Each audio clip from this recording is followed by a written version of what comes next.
Alright, when I made my latest boat, oh, it's a chunk of dirt. One of the primary purposes was to be able to go get materials, building materials.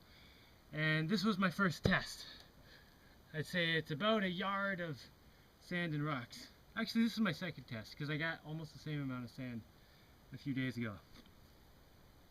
I didn't get any video because I had to go at night because where I'm gonna pick this stuff up, it has to be high tide to get through a certain place.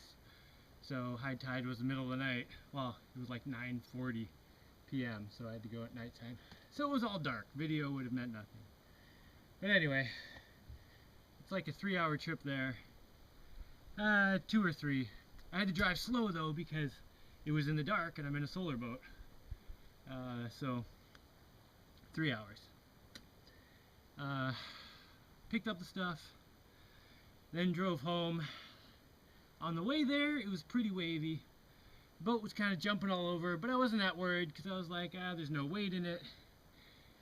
But then on the way back, I'm like, alright, I've got like a lot of weight in the boat.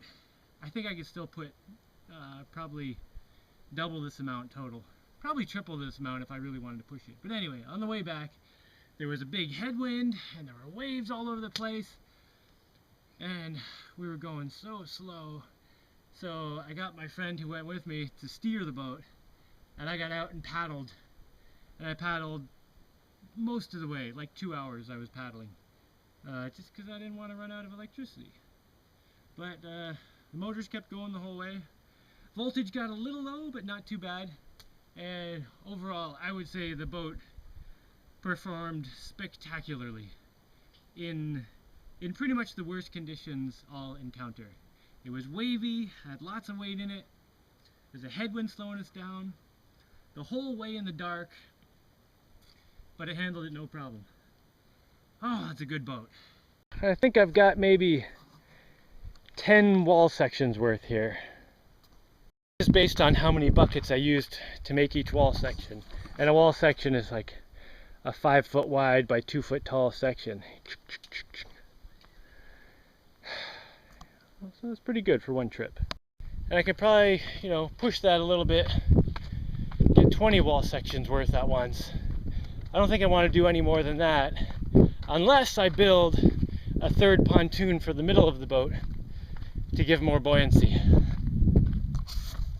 Oh, and while we were there at the place where we pick up the stuff, there's no parking spot. It's just this shallow area and then the shore.